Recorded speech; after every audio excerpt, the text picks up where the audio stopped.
नमस्कार, आपका स्वागत है। दोस्तों, दिवाली सनातन धर्म का प्रमुख त्योहार है, जिसकी शुरुआत धनतेरस से हो जाती है। हर साल कार्तिक मास की कृष्ण पक्ष की त्रयोदशी तिथि को धनतेरस का त्योहार मनाया जाता है। मान्यता है कि धनतेरस के दिन मां लक्ष्मी और धन्वंतरी देवता समुद्र मंथन से प्रकट हुए थे, जिसके परिणाम स्वरूप धनतेरस के दिन माता लक्ष्मी, कुबेर देव, धन्वंतरी और मृत्यु के देवता यमराज का पूजन किया जाता है। वैदिक पंचांग के मुताबिक इस वर्ष 10 नवंबर शुक्रवार को धन्वंतरी जयंती अर्थात धनतेरस मनाई जाएगी। इस साल धनतेरस पूजा का शुभ मुहूर्त शाम 5:47 से लेकर शाम 7:43 तक रहेगा। धनतेरस के दिन बाजार से खरीदारी करके कोई नई वस्तु घर में लाने का चलन होता है। लोग इस दिन नए वाहन, वस्त्र, सोने चांदी तथा स्टील से बने बर्तन आदि लाते हैं। लेकिन दोस्तों, अगर आप धनतेरस के दिन मोरपंख लेकर अपने घर पर आते हैं और इसे एक विशिष्ट दिशा में विशिष्ट स्थान पर रखते हैं, तो आपको इसके बहुत ही शुभ परिणाम देखने को मिल सकते हैं। ये मोर पंख आपके भाग्य को प्रबल बना देंगे, आपकी दरिद्रता को पूरी तरह से समाप्त करके आपको धन संपत्ति प्रदान कर सकते हैं। मोर पंख को धनतेरस के दिन लाना बहुत ही शुभ माना जाता है और खासकर माता लक्ष्मी को मोरपंख सबसे अधिक प्रिय होता है। अगर आप इसे लाकर अपने घर में स्थान देते हैं तो मां लक्ष्मी की कृपा आपको प्राप्त होगी। दोस्तों, वास्तुशास्त्र में मोरपंख का बहुत अधिक महत्व होता है। वास्तुशास्त्र के अनुसार मोरपंख का घर में होना बहुत शुभ होता है। यह जिस स्थान पर भी होता है वहां की नकारात्मक ऊर्जा को नष्ट कर देता है। शास्त्रों में मोरपंख को सुख समृद्धि का प्रतीक माना जाता है। यह अत्यंत चमत्कारिक होने के साथ ही घर के वास्तु दोषों को भी कम करने में सहायक है। लेकिन वास्तुशास्त्र में मोरपंख को घर में रखने के नियम बताए गए हैं। मोरपंख घर में रखते समय इन नियमों का पालन अवश्य करना चाहिए, तभी इसका सकारात्मक प्रभाव देखने को मिलता है। वास्तुशास्त्र में मोरपंख को रखने की सही दिशा और स्थान के बारे में बताया गया है। अगर आप अपने घर में मोरपंख को उसके निश्चित स्थान और दिशा में रखते हैं तो यह घर के अंदर की नकारात्मक ऊर्जा को खत्म कर देता है। मोरपंख घर में रखने के बहुत से फायदे हैं, लेकिन धन संपत्ति के आकर्षण के लिए इसका सबसे अधिक उपयोग किया जाता है। अगर आपके घर में पैसे की तंगी है, धन का खर्च अधिक होता है, घर में पैसा नहीं आता है, तो आप अपने घर पर मोरपंख जरूर लेकर आए और उसे सही दिशा में स्थापित करें। यह निश्चित ही आपके धन में वृद्धि करेगा। वास्तुशास्त्र में घर में कितने मोरपंख रखने चाहिए, इसका रहस्य भी बताया है। आइए जान लेते हैं मोरपंख से जुड़े महत्वपूर्ण वास्तु नियम।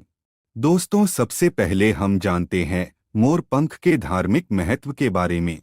हमारे प्राचीन शास्त्रों में मोरपंख को इतना महत्व क्यों दिया जाता है? दोस्तों, हमारे प्राचीन पुराणों में मोरपंख को एक चमत्कारिक यंत्र माना गया है।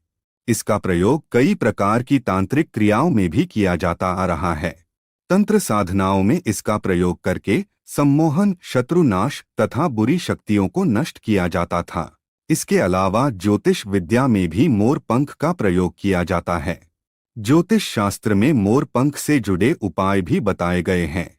आयुर्वेद आदि ग्रंथों में विविध व्याधियों तथा रोगों को नष्ट करने में भी मोरपंख सहायक होता है। मोरपंख घर से बुरी शक्तियों को दूर तो रखता ही है, साथ सर्प आदि विषैले जानवर मोरपंख के भय से घर में प्रवेश नहीं करते हैं। इसीलिए वन में निवास करने वाले लोग इसे अपने घर के पास रखते थे। मोर से जुड़ी पुराणों में कई कथाएं लिखी हुई है। पक्षी शास्त्र में मोर से जुड़ी एक कथा का वर्णन मिलता है। प्राचीन युग में संध्या नाम का एक असुर हुआ करता था। वह बहुत ही शक्तिशाली और बड़ा तपस्वी था। गुरु शुक्राचार्य से विद्या प्राप्त करके संध्या नाम का असुर देवताओं को अपना शत्रु मानने लगा था। उसने ब्रह्मदेव और भगवान शिव से वरदान प्राप्त किया और बहुत अधिक शक्तिशाली बन गया। उसके बाद उसने स्वर्ग पर आक्रमण किया और कई देवताओं को बंदी बना लिया। लेकिन उस असुर को पराजित करने के लिए देवताओं ने एक योजना बनाई और उसके लिए उन्होंने मोर की सहायता ली। सभी देवता और नवग्रह मोर के पंखों में विराजित हो गए, जिससे मोर बहुत ही अधिक शक्तिशाली बन गया और विशालकाय रूप धारण करके उस मोर ने संध्या असुर पर आक्रमण कर दिया। इस युद्ध में संध्या असुर का वध हो गया और देवताओं को उनका आधिपत्य फिर से प्राप्त हुआ। सभी देवताओं ने मोर की प्रशंसा की और उसे भी पूजनीय होने का वरदान दे दिया। तभी से मोर को बहुत ही पवित्र माना जाता है। जिस स्थान पर भी मोर पंख होता है, वहां पर 9 ग्रहों का अशुभ प्रभाव नहीं पड़ता है। दोस्तों, केवल ऋषि मुनि और देवता ही नहीं, बल्कि भगवान श्री कृष्ण भी मोर की प्रशंसा करते हैं। भगवान श्री कृष्ण ने मोर की श्रेष्ठता का वर्णन किया है और उन्होंने मोर के पंख को अपने मुकुट में धारण करके मोर के श्रेष्ठ होने का प्रमाण भी दिया है। मोर पंख के बिना भगवान श्री कृष्ण कहीं पर भी नहीं जाते हैं। श्री कृष्ण कहते हैं, मोर शांति और प्रेम का प्रतीक है। मोर सुख समृद्धि का भी प्रतीक है। मोर का पंख मनुष्य की हर प्रकार की नकारात्मक शक्ति से रक्षा करता है। दोस्तों, मोर को विविध देवी देवताओं के प्रतीक के रूप में पुराणों में दिखाया गया है। माँ लक्ष्मी, देवी सरस्वती, भगवान श्री गणेश, भगवान कार्तिकेय जी, ऐसे अनेक देवी देवताओं का संबंध मोर से जोड़कर दिखाया जाता है। माँ लक्ष्मी धन संपत्ति ऐश्वर्य प्रदान करने वाली देवी है। माँ लक्ष्मी को मोर पंख अत्यंत प्रिय है। माँ लक्ष्मी के पास मोर पंख रखने से माता प्रसन्न होती है। माता सरस्वती का वाहन मोर है, इसीलिए विद्यार्थियों को अपने पास मोर पंख अवश्य रखना चाहिए। यदि आप घर में बांसुरी में मोर पंख डालकर अपने घर में रखते हैं, तो इससे परिवार में सुख शांति का वातावरण निर्माण होता है। दोस्तों, हमारा घर एक मंदिर की तरह होता है। अगर इसमें रहने वाले सदस्य रोज आपस में झगड़ा करने लगे, तो यह मंदिर कम, युद्ध का मैदान अधिक लगने लगता है। घर में क्लेश और झगड़े होने के कई कारण हो सकते हैं, लेकिन सबसे बड़ा कारण होता है घर में नकारात्मक ऊर्जा का प्रवेश करना। लेकिन हमारे घर में ये नकारात्मक ऊर्जा आखिर कहाँ से प्रवेश करती है और इस नकारात्मक ऊर्जा को दूर करने के लिए कौन से उपाय करने चाहिए? वास्तुशास्त्र के अनुसार प्रत्येक घर में नकारात्मक ऊर्जा फैलाने वाली चीजें मौजूद होती है। इन वस्तुओं के बिना हमारा घर चल नहीं पाता है। इन वस्तुओं को तो हम घर से बाहर नहीं निकाल सकते हैं, लेकिन उस नकारात्मक ऊर्जा को अवश्य बाहर निकाल सकते हैं। इसके लिए हमें मोर पंख का प्रयोग करना चाहिए।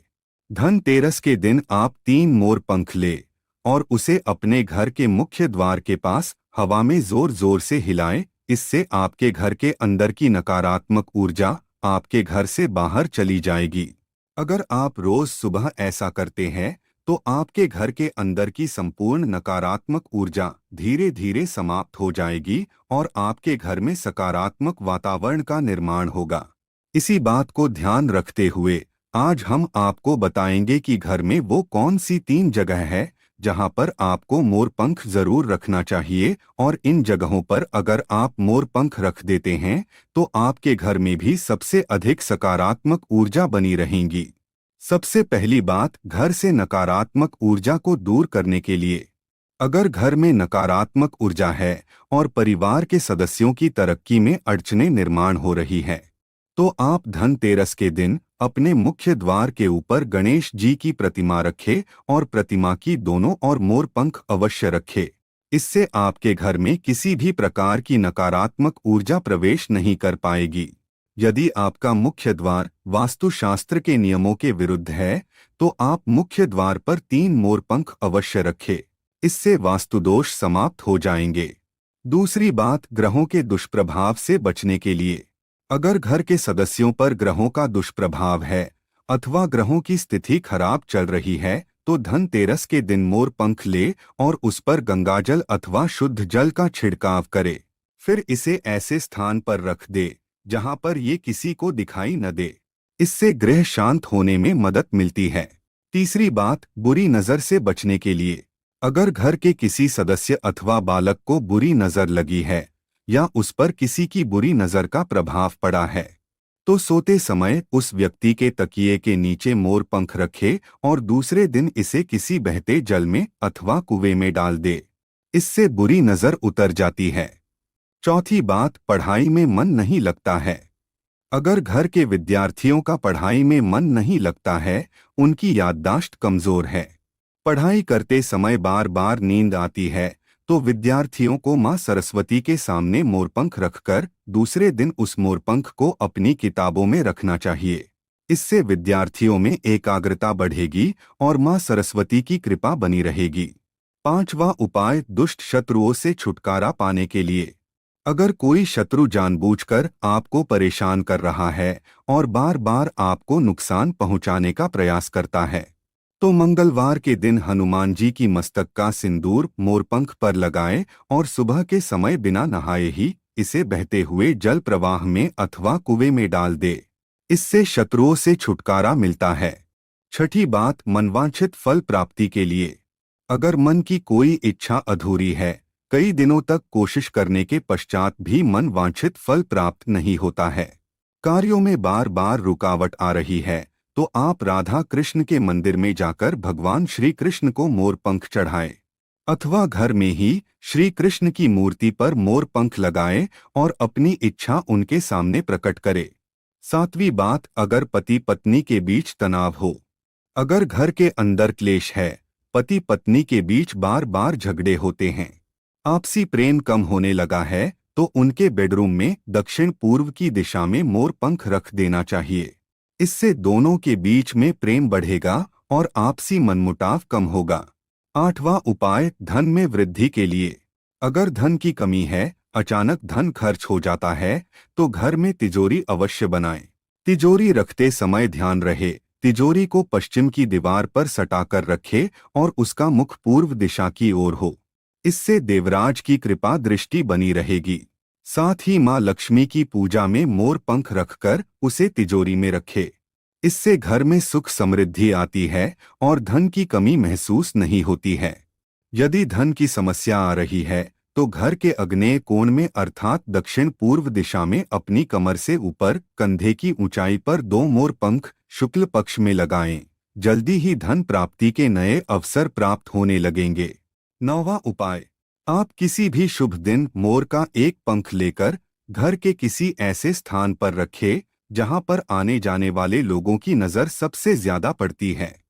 असल में मोर का पंख नकारात्मक ऊर्जा को अवशोषित करता है, इसलिए आपको इसको ऐसे स्थान पर लगाना चाहिए जहां ये सभी को नजर आए। मोर के पंख का ये उपाय न सिर्फ आपको बल्कि आपके घर के सदस्यों के जीवन में भी सुख और समृद्धि जरूर लेकर आएगा।